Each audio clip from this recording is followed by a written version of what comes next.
दोस्तों नमस्कार। आज के वीडियो में हम लोग जानेंगे कि रेलवे में लोको पायलट कैसे बनते हैं, इसकी एलिजिबिलिटी क्राइटेरिया क्या क्या है, सिलेक्शन प्रोसेस क्या है, कौन फॉर्म फिलअप कर सकते हैं, कौन फॉर्म नहीं फिलअप कर सकते हैं, इसके लिए मिनिमम क्वालिफिकेशन कितना होना चाहिए, अभी रेलवे में इसके लिए कितना सीट निकला हुआ है, कब से फॉर्म फिलअप होगा और life style of loco pilot के साथ साथ यह भी जानेंगे कि यह पोस्ट लड़कियों के लिए कितना सेफ है और अंत में यह भी जानेंगे कि एक लोको पायलट का सैलरी कितना होता है।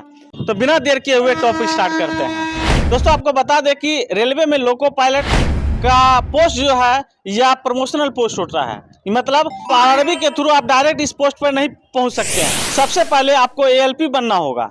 जैसा कि आप लोग देखते होंगे ट्रेन परिचालन में एक लोकोमोटिव में 2 पायलट रहते हैं। पहला जो ट्रेन चलाते हैं जो सीनियर लोको पायलट होते हैं और जो कि साइड में बैठे रहते हैं वह असिस्टेंट लोको पायलट होते हैं, जिसका काम होता है लोको पायलट के ऑपरेशन में मदद करना। और आरआरबी की तरफ से इसी की वैकेंसी निकाली जाती है जिसे कहा जाता है एएलपी, असिस्टेंट लोको पायलट। तो चलिए आप जानते हैं कि आप किसके लिए एलिजिबिलिटी क्या है। तो हम सबसे पहले बता दें कि भारत के कोई भी मेल या फीमेल इस फॉर्म को फिलअप कर सकते हैं। इसके साथ ही अगर कोई विकलांग है तो वह इस फॉर्म को फिलअप नहीं कर सकते हैं। और इसके साथ ही अगर आपके आंख में कोई विशेष समस्याएं हैं तो आप इस पोस्ट के लिए फॉर्म फिलअप नहीं कर सकते हैं। और अगर हम इसके एज क्राइटेरिया की बात करें तो इसके लिए आपका मिनिमम उम्र 18 साल है, मैक्सिमम 30 साल। अगर कोई ओबीसी के कैंडिडेट हैं तो आपको 3 साल का एक्स्ट्रा ओवर एज में मिल जाएगा छूट, और कोई SC/ST के कैंडिडेट हैं तो एक्स्ट्रा एज में आपको 5 साल का छूट मिलेगा। अगर हम इसके लिए क्वालिफिकेशन की बात करें तो इसके लिए आपका minimum qualification 10th plus ITI, यानी मिनिमम आपके पास ITI होना चाहिए। उसके साथ ही अगर आपके पास डिप्लोमा होता है या बीटेक होता है तो भी आप इस फॉर्म को फिलअप कर सकते हैं। और ITI में भी कुल 15 प्रकार के ट्रेड है। अगर आप इस ट्रेड से ITI किए हैं तभी आप इस फॉर्म को फिलअप कर सकते हैं। उसके साथ ही आपका कॉलेज NCVT या SCVT से मान्यता प्राप्त होना चाहिए, मतलब जिस भी कॉलेज से आपको सर्टिफिकेट मिला है तो वह कॉलेज NCVT या SCVT से मान्यता प्राप्त होनी चाहिए। उसके साथ ही अगर हम डिप्लोमा की बात करें तो जो डिप्लोमा या BTech electrical, mechanical, electronics, automobile engineer इससे अगर किए हैं तभी आप इस फॉर्म को फिलअप कर सकते हैं। उसके साथ ही आप लोगों ने पिछले वीडियो में कई बार कमेंट करके जानना चाहा है कि सर कोई अगर CCAA यानी कोर्स कंप्लीटेड एक्ट अप्रेंटिस किए हुए हैं, मतलब रेलवे से अप्रेंटिस किए हुए हैं, तो क्या ALP में इसका फायदा मिलता है? तो भैया आपको हम बता दें कि ALP के लिए CCA कैंडिडेट वाले को कोई भी फैसिलिटी नहीं मिलता है, यानी कोई भी अलग से छूट नहीं मिलता है। अगर हम इसके फॉर्म की बात करें तो रेलवे की तरफ से अदम बम्पर वैकेंसी निकाली गई है। टोटल सीट जो है 11,127 है। वही अगर इसके फॉर्म फिलअप करने का प्रारंभिक डेट के हैं तो 15 मई से फॉर्म भरा जाएगा और इसका अंतिम डेट 14 जून 2026 है। अगर हम इसके फॉर्म फिलअप करते समय डॉक्यूमेंट की आवश्यकता की बात करें तो सबसे पहले आपको हम बता दें कि 10th का सर्टिफिकेट इसमें लगेगा। आपके पास आधार कार्ड होना चाहिए। अगर कोई OBC के कैंडिडेट है तो OBC का NCL नॉन क्रीमी लेयर का जो है सर्टिफिकेट 1 साल के अंदर का होना चाहिए। अगर कोई SC/ST कैंडिडेट है तो उसका भी आपके पास सर्टिफिकेट होना चाहिए, तभी आपको छूट मिलेगा। उसके साथ ही आपका बैंक अकाउंट नंबर जो कि आपके आधार से सीडेड है वो देना होगा, ताकि जब आप फॉर्म फिलअप करते समय आपको जो 500 रुपीज़ लगता है, 500 रुपया लगता है, और जब एग्जाम दे लेते हैं तो आपका रिटर्न किया जाता है 400 रुपया, और जो SC/ST के कैंडिडेट उनका जो लगा था 250 रुपया वो रिटर्न कर दिया जाता है। तो इस तरह से जो है आपका अकाउंट नंबर आधार सीडेड होना जरूरी है। अगर हम इसके लैंग्वेज की बात करें तो कितने लैंग्वेज में आपका एग्जाम होगा, तो टोटल जो है 15 लैंग्वेज में किसी एक लैंग्वेज को सेलेक्ट कर सकते हैं। इसमें से जो है हिंदी और इंग्लिश यह तो रहेगा ही रहेगा। अगर कोई एक्स्ट्रा आप लैंग्वेज सेलेक्ट करते हैं तो उस भाषा में भी आपको प्रश्न देखने को मिलेगा। इसके साथ ही अगर कोई इंग्लिश सेलेक्ट कर लिए तो इंग्लिश ही सिर्फ आपको मिलेगा, कोई अदर लैंग्वेज आपके एग्जाम में यानी आपके पेपर में नहीं मिलने वाला है। अगर वहीं टोटल जोन की बात करें तो यह टोटल जो भारत में रेलवे का 21 जोन है, यह सभी जोन मिलाकर एक बार में ही 11,127 सीट के लिए टोटल वैकेंसी निकाली गई है।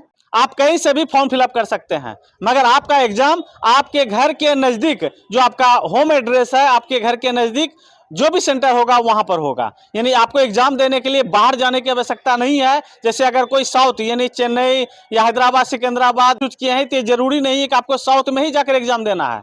आप आपके घर के नियरेस्ट जो भी सेंटर बनाया जाएगा वहां पर आपको एग्जाम देने का मौका मिलेगा।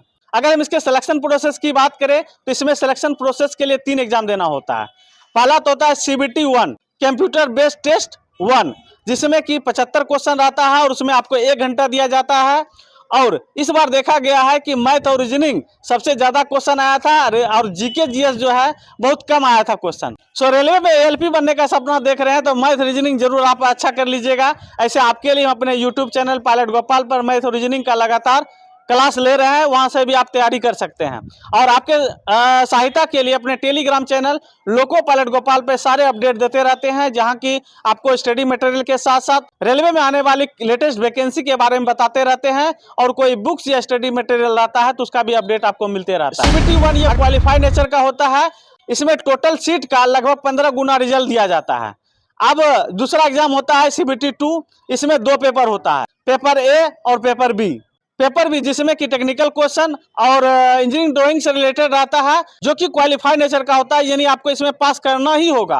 अगर आप इसमें पास नहीं करते हैं तो आगे पेपर 1 का जो है पेपर A का वह कॉपी आपका जांच नहीं किया जाएगा, इसलिए टेक्निकल क्वेश्चन को अच्छा करना बहुत जरूरी है। टोटल 175 क्वेश्चन रहेंगे, जिसके लिए आपको 2 घंटे का समय दिया जाएगा। CBT 2 को क्वालिफाई करने के बाद आपका CBAT यानी कंप्यूटर बेस्ड एप्टीट्यूड टेस्ट, जिसको कि हम लोग साइको कहते हैं, साइको टेस्ट होगा, जिसमें 5 पेपर होता है। पांचों पेपर में आपके मेंटलिटी को चेक किया जाता है। इसको क्वालिफाई करने के बाद डॉक्यूमेंट वेरिफिकेशन होता है। डॉक्यूमेंट वेरिफिकेशन के बाद आपका मेडिकल टेस्ट होता है। मेडिकल टेस्ट जो है इसमें मुख्य रूप से आपके आंख पर ज़्यादा जोर दिया जाता है। आंख का जो है लगभग 6 से 7 प्रकार का आई टेस्ट होता है। ऐसे मेडिकल से रिलेटेड हम एक वीडियो बना चुके हैं, जिसको देख करके आप अपना कन्फ्यूजन दूर कर सकते हैं कि रेलवे में ALP बनने के लिए आपका मेडिकल क्राइटेरिया क्या क्या होना चाहिए, यानी किस प्रकार का आपका मेडिकल, आपका शरीर किस तरह का होना चाहिए। आप हमारे YouTube चैनल पायलट गोपाल पर देख सकते हैं, जिसका की लिंक डिस्क्रिप्शन में दिया गया है। उसके साथ ही इसमें blood test, sugar, x-ray, hydrocele, hernia, heart beat, ear का प्रॉब्लम, यानी आपका लगभग जो है आपके पूरे बॉडी का चेक हो जाएगा।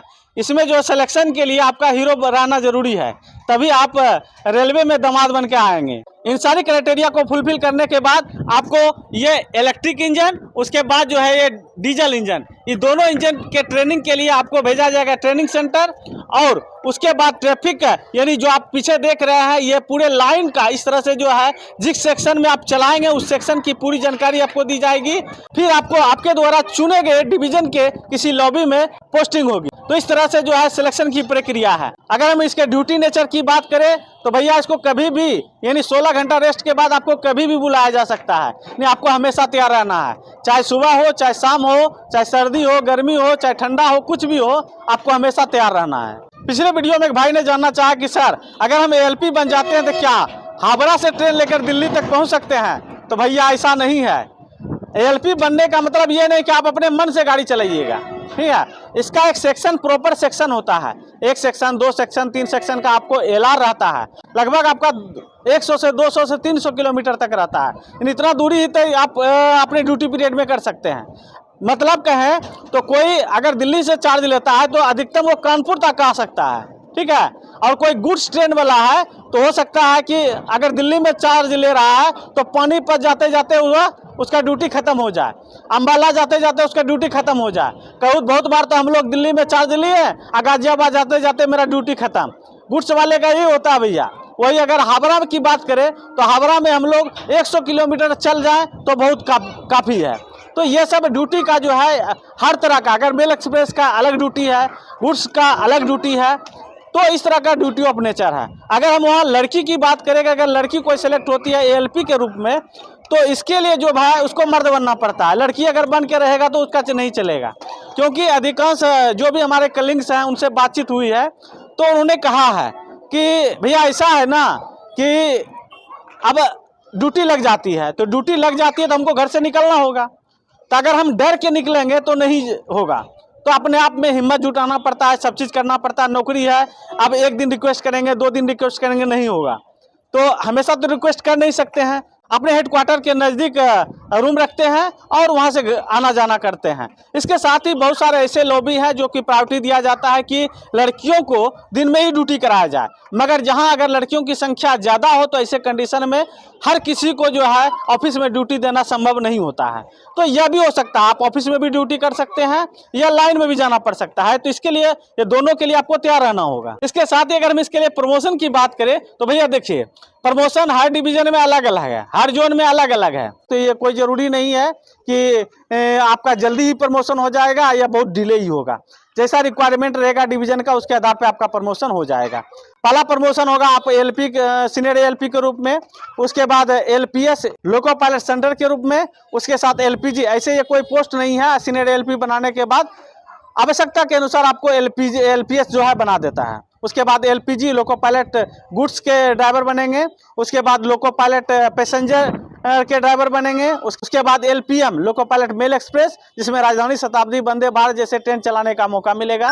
तो हम अगर सैलरी की बात करें तो सैलरी जैसे आप ट्रेनिंग में जाएंगे, ट्रेनिंग में आपको सैलरी नहीं दिया जाता है, बल्कि रेलवे बोर्ड के नियमानुसार आपको स्टाइपेंड दी जाती है, जिसमें आपको सिर्फ बेसिक के साथ सिर्फ डीए दिया जाता है, जिसका कि अभी तत्काल में जो अभी नया स्टूडेंट सब आए थे वो बता रहे थे 31,000 समथिंग उसको मिल रहा है पर मंथ ट्रेनिंग के पीरियड में। उसके बाद जैसे ही आप लॉबी ज्वाइन करते हैं तो लॉबी ज्वाइन करने के बाद फर्स्ट मंथ आप ड्यूटी करते हैं तो आपका किलोमीटर बहुत सारा भत्ता आप उसमें ऐड हो जाता है। तो इस तरह से जो है आप का सैलरी बढ़ जाता है, और जैसे ही आप इंडिपेंडेंट ड्यूटी करने लगते हैं तो लगभग आपकी सैलरी 50,000 प्लस हो जाता है। उसके बाद जैसे जैसे आपका प्रमोशन हो जाता है तो सीनियर एलपी बनते हैं तो 60-70 हज़ार हो जाता है। उसके बाद लोको पायलट गुड्स बनते हैं तो लगभग 70-80 हज़ार 90 हज़ार के पास बनता है। लोको पायलट मेल एक्सप्रेस जैसे ही आप बनते हैं तो आपका लगभग सैलरी जो है 1 से 1.5 लाख हो जाती है। और जब आपका रिटायरमेंट के समय होने वाला होता है तब आपकी मिनिमम सैलरी 1 से 1.5 लाख होता है वर्तमान के अनुसार। एसेट पे कमीशन लगने के बाद सबकी सैलरी बढ़ने वाली है, और इसके लिए हम सेपरेट वीडियो बना चुके हैं कि एट पे कमीशन लागू होने के बाद एक एएलपी को कितनी सैलरी मिलेगी। तो उम्मीद करते हैं कि आप अच्छी तरह से समझ गए होंगे कि रेलवे में लोको पायलट कैसे बनते हैं और लोको पायलट बनने के बाद उसका लाइफ स्टाइल कैसा होता है, उनको सैलरी कितना मिलता है। अगर जानकारी अच्छी लगी हो तो वीडियो को लाइक करके अपने दोस्तों के साथ जरूर शेयर कीजिएगा। मिलते हैं नेक्स्ट वीडियो में बेहतरीन जानकारी के साथ। धन्यवाद।